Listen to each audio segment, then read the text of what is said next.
welcome to an episode of You First. That's right, I'm your host, Shawanna Kennedy, and I get today to be joined by the lovely Camille Nash. That's right, she stopped by so we could talk just a little bit about self care and what that looks like being a CEO. Camille is known for being a multimedia titan, right? But also help build up who you are and what you are in your business, right? She gets to go into corporations to help them be better, but she also does some inner work to help them to think about who they are individually, because knowing that it definitely does affect them on the corporate level. So I'm excited to welcome to You First, Miss Camille Nash.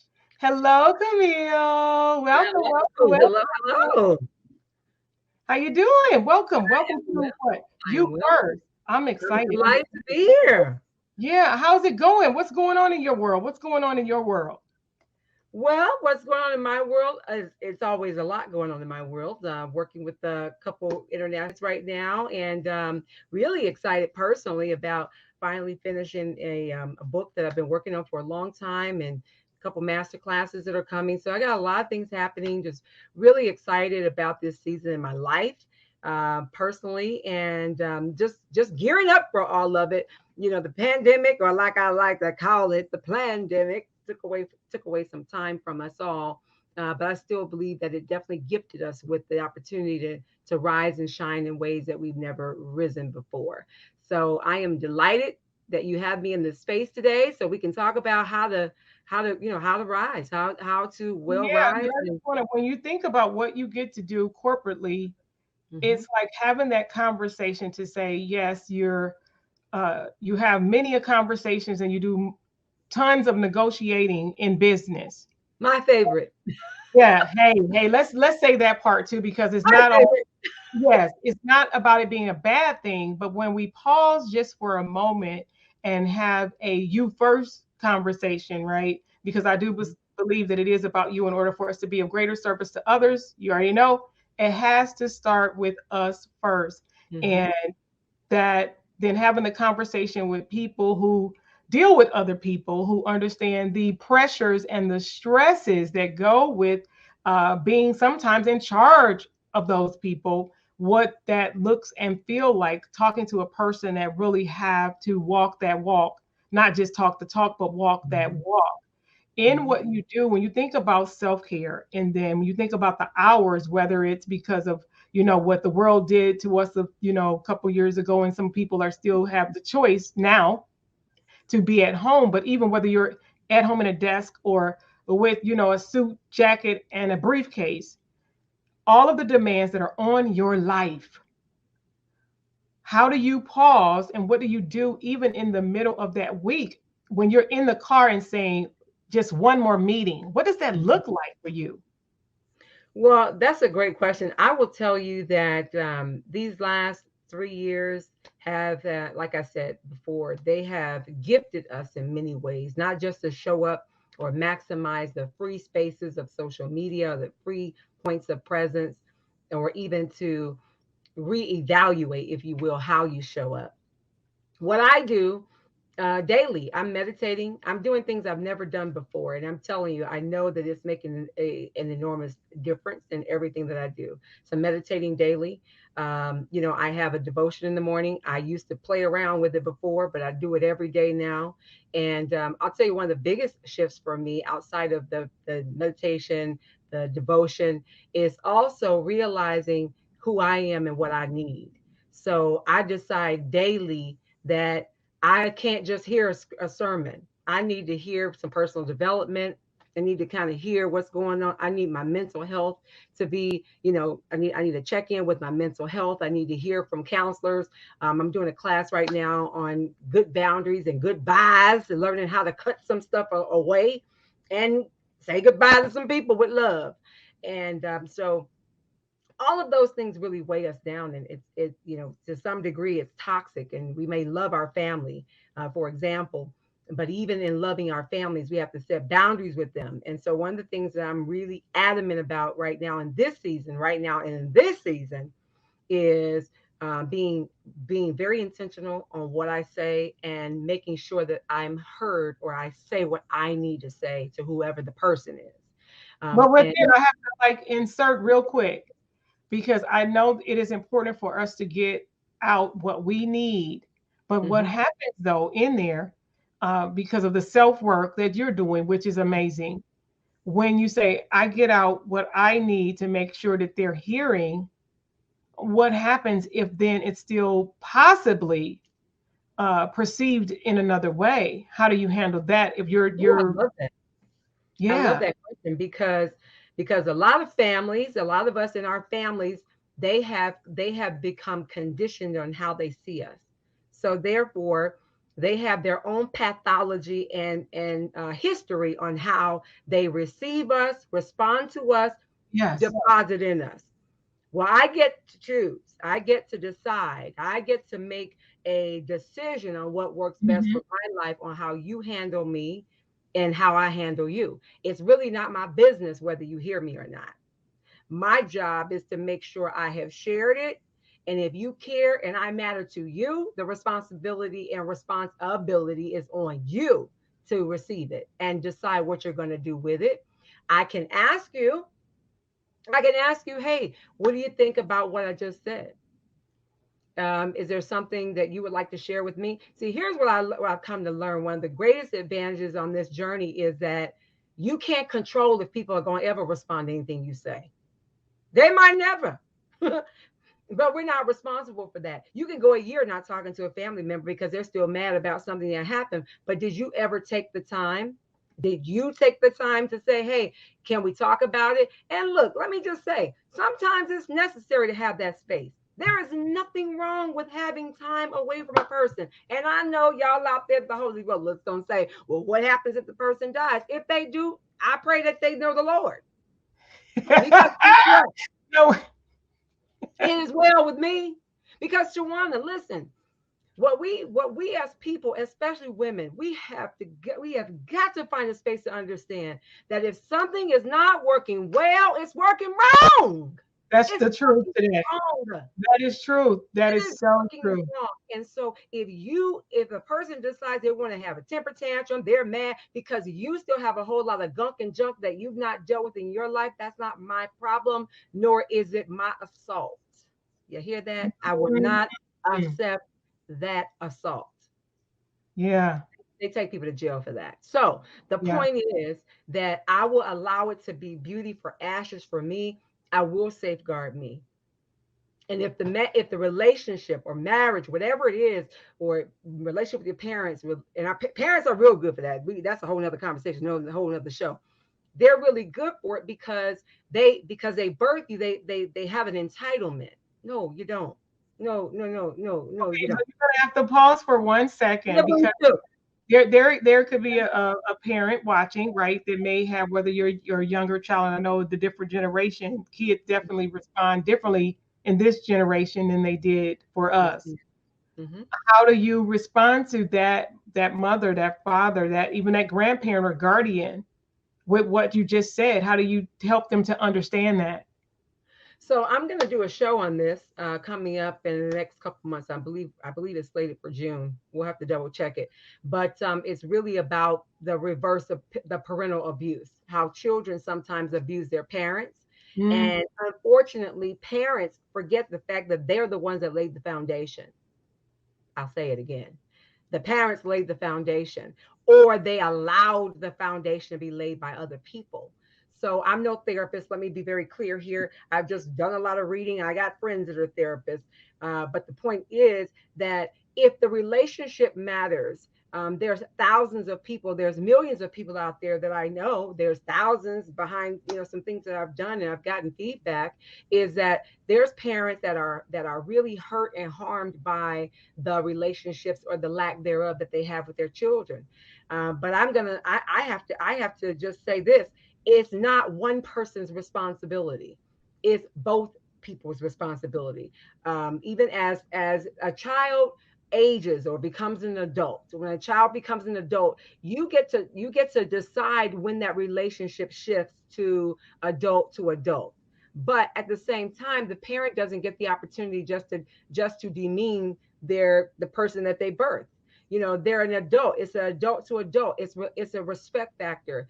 And unfortunately, when we think about it, I mean, I'm black, you're black, we're women of color. It hasn't been very long. It's only been over 5 decades that civil rights allowed us to operate in spaces that we do. That is not a long time, which is why you still have, like I always say, racism, sexism, all the isms are either taught or caught. And 50 years is not a long time. So, therefore, even our parents, some of them, colorism with their children. I mean, I can give you stories in the Bible. Y'all know Esau. Anyway, y'all know the stories. Anyway, there's Cain and Abel. There's tons of stories um, of sibling rivalry. And I believe I've been saying this for a few years, and I said I don't know where the Lord's going to allow me to talk more about it. Is I believe it's a foundation that's laid by parents. Because parents start that allow that infighting and allow that drama and that trauma within the family, they lay that, or they'll talk about each other behind each other's back. I just think all of that is nonsense, and it does not garner or build a place or safe space of love. It Mm. doesn't. So until we get to that place of saying, look, it's no big eyes, it's no little U's, we're willing to come to the middle together to work through this. You might not even know your kids. If you're a parent on this line, you may not even know your children. You may not know who they are as an adult. You're only going to find that It's, out. it's within that too. When I think about it, with us both being parents, Mm-hmm. it's after your children get to certain stages, the relationship actually automatically changes. The stages they change. I It can't. should. It's supposed to. Well, because I can't. I don't want to treat you like a toddler. At some point, I want you to act like an adult, respect me as a parent, Yeah. and then maybe, like you said, it's up to us as adults to then determine how that goes from being mother, but now mother and friend. Mm-hmm. And that those even come through conversation, the communication. When you think about you first and you in communication, how big is communication for you? Because I know you're talking about it and you're expressing yourself, but then you were talking about parents and you were talking about, I know that you are a parent.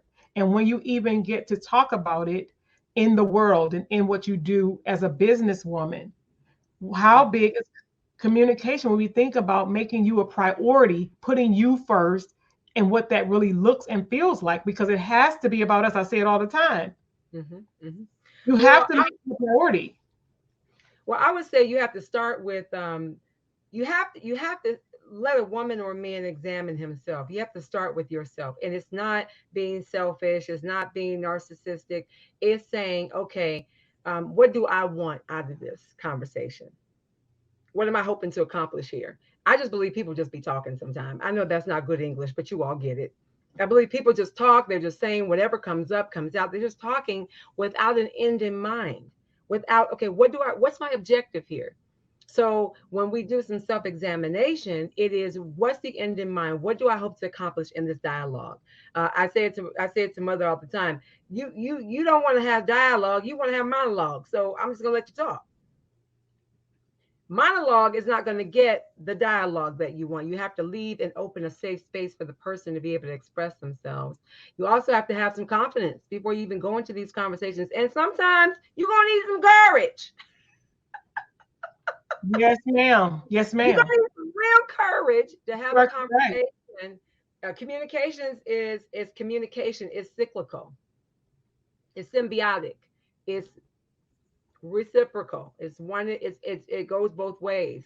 So one of the things that irritates me the most when it comes to communication, period, is I can't stand when people don't want to respond back. But I also have come to learn that some people prefer not to respond, especially if it's a heated situation or they need time to collect themselves or to adjust.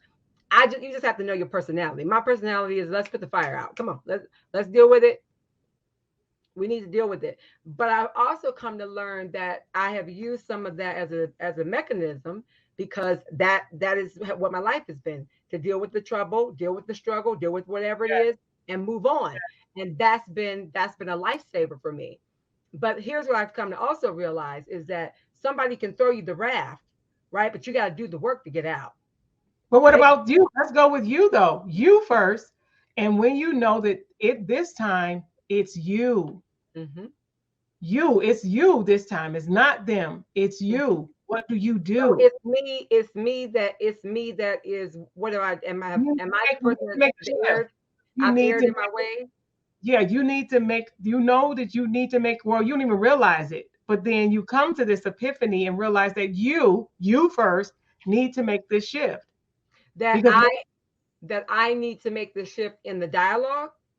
yeah, and with you, because it has to start with you before you can even communicate with the other person. Hmm. It's like doing that intro, that right, the self work Hmm. on the inside before you can then say, I know I need to have this conversation with him or her or whomever, but Hmm. I have to deal with the things within me first versus, because I know you say you like to, because of business, you like, no, I'm a solutionist. We're fixing this. We are Correct. fixing it. I've always been a fixer, but Being a, being a fixer all the time doesn't really resolve. It doesn't create a resolve. It is a fix for the moment. so what Um, about you? Yeah. Now, how do you but get through that because with you? I think, Yeah. because I think fast, and I think I'm resolution driven. I think that you have to, okay, we're talking about me. So where I am right now in 2023, it is not just a self-examination, but it's also self-examination. What's the end in mind? I mean, do you know that people have anxiety sometimes getting ready to talk to certain people? Did you know that? Yes. Like, Yes. like, and one of the things that where I am right now in 2023, I'm asking myself, what is that first? Because what happens is you go dump all that on the other person. They may not have anything to do with it. It might be a trigger from something else you experienced, but you don't even know that. So what I'm doing is saying, okay, what am I feeling right through here? Like, why am I feeling this a pit in my stomach? Or why am I feeling like I need to go to the restroom? What is that? Right? Your Yeah. body remembers. Our body remembers. Y'all know this. If you don't, there's a great book called The Body Keeps the Score. I'm not getting any money for it either, but it's a great book. There's a lot of great finds out there. So where I am in this space is that if you want to have quality relationships with people, you have to have a quality relationship with you first. No, no pun intended. Or all pun intended. Now let me correct that. All pun intended. So the communication is having a conversation with me. It's okay. What am I feeling right now? Okay. Could it be a trigger from something this same person did do and you didn't address it before? Yeah. Yeah. And because you didn't address it before, y'all know what happens. It just grows. It gets bigger. It becomes a cancer. And at some point, either you blow up. I used to be that person. I would just blow up because I let it go too far. And outside of having the conversation with yourself, counsel with yourself, you now have to find that courage and confidence to confront the issue. You have to. If you're not willing to confront it, what is the old phrase? If you won't face it, you can't fix it. You can't Yeah. change it if you won't face it. So I tell people, if you don't want to face it, then don't complain to me consistently about this headache, because you need to take some With, ibuprofen or something and with move on. even with the facing it, it's even making sure that people understand, well, okay, yes, I need to face whatever this thing is Mhm. within, what if it's with a person, but giving it a name. You Sure, have that's we scary. It's scary sometimes to face things. Yeah. But I'm saying It's you got to give it a name to then even know, what am I about to face? What is I it? don't It's know what it is. I don't know what it is. That's where the bravery comes in. yeah. That's where the ability, you have to have the ability to be buoyant. You got to be willing to be buoyant, to bounce back. You're gonna have to stick and move. You're gonna have to be buoyant, because if you can't control, you don't know it. You're walking into unknown territory. You don't know what they're gonna say. And guess what? You can't control it, and so what? So But that, now you know what, that's hard. That's hard because it's very people, hard. people want what they want, right? To a They degree. want what they want because a lot of people, grown Yeah. folks, are still acting like babies. I said it, I'll say it again. A lot of grown people are still acting like little children because, again, parents didn't require them to grow up. People don't want to have the uncomfortable conversation. One of the things that I can't stand, when you just be like, it's okay, it's all right. No, come on, decide. Tell me something. Give me feedback. You have to decide for your own life, whether it's me, whether it's, our children. I mean, they're all grown now. I mean, you only have one that's hanging on by a few more years. But at the end of the day, that's where we get to decide the people that are in our circle too. I mean, come on. I mean, people, CEOs, pastors, leaders around the world, weekly, they're making deposits in the people that they're responsible for. And imagine how hard it is regularly to see people never change. They Yes. never change, and you're giving them good word. You're depositing them in them from your work, from the work you're doing. Or you're accountable to somebody else or multiple people, and they don't change at all. Some marriages are like that, but I'm gonna leave that alone. That's another conversation. They're not changing at all.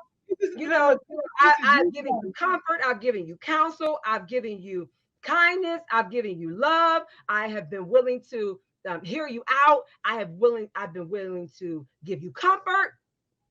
Been willing to give you good counsel, good godly counsel, and you still won't change. So you know what? What about when that's with you, when you have talked to yourself, when you've had the conversation, you've looked yourself in the full glass mirror, and you're like, okay, okay, I know what percentage that I believe is on them.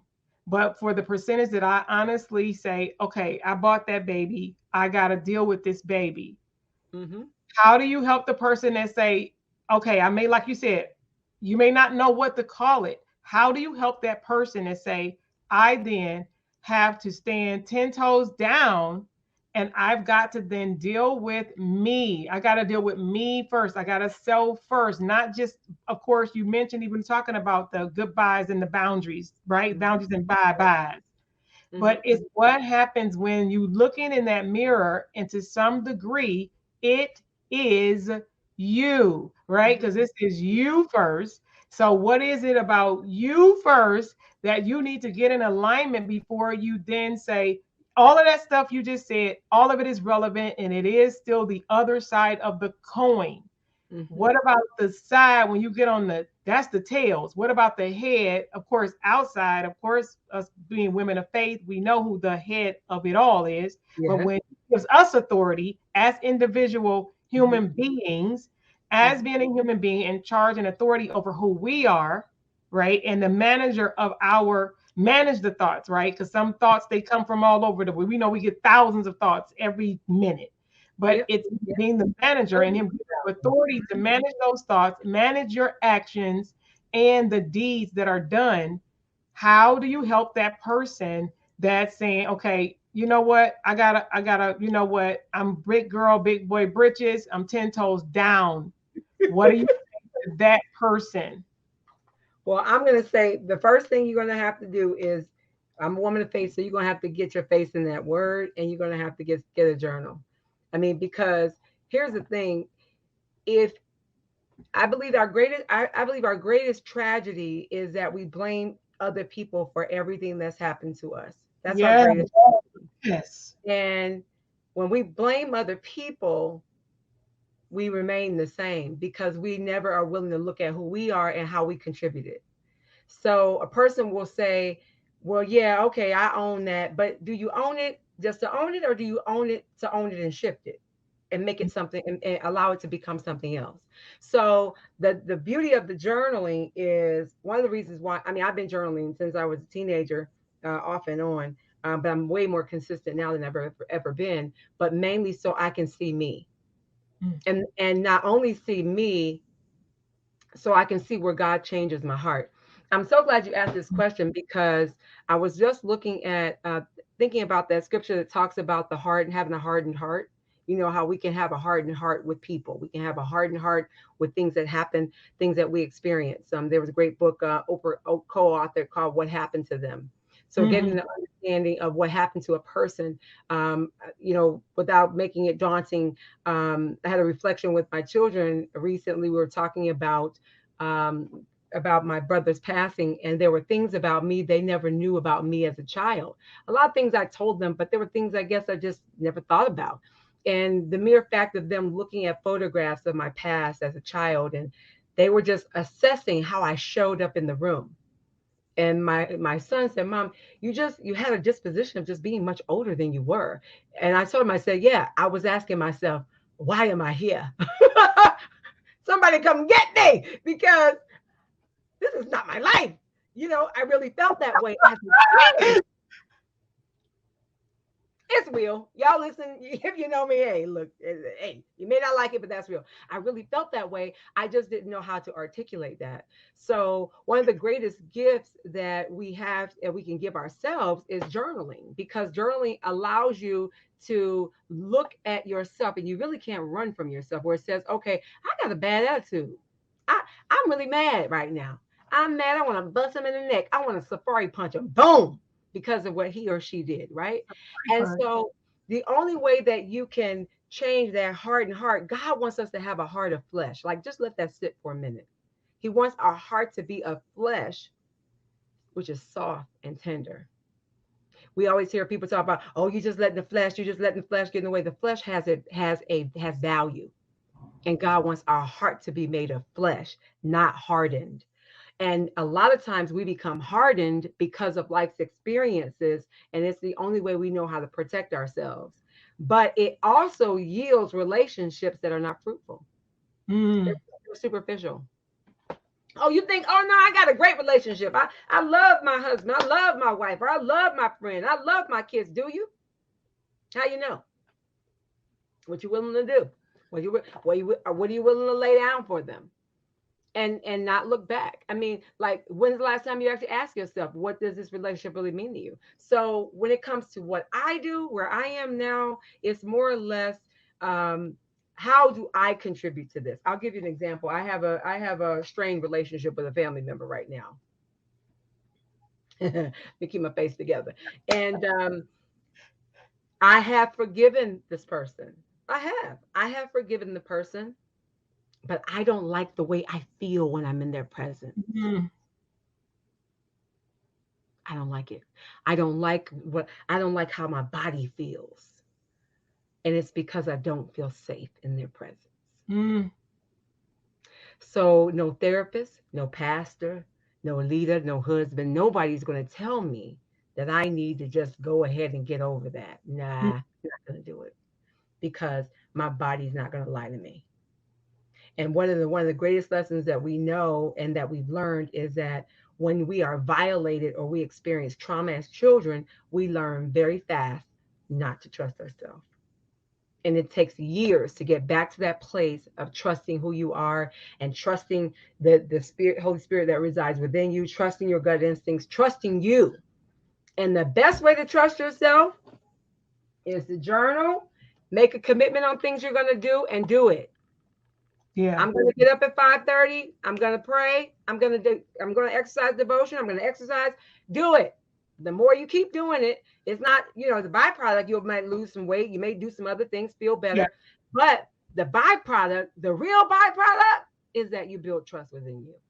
Yeah. So I believe that if you build trust, once you build trust within you, then that allows you to be able to walk away from nonsense, step up and step out.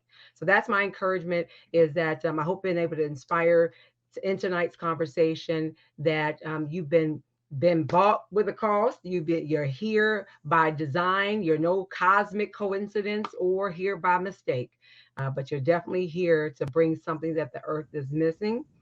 No need to be a copycat of anyone else. Just be the original that God has created you to be. Along with Shawanna, I can't wait to see who that will be. Ooh, you're right. So again, thank you, Miss Camille Nash, for stopping by. That's right. It is. So thank you. We are so excited. Yes, was that not lovely? Again, we appreciate Camille for stopping by you first, because it is about you, and you.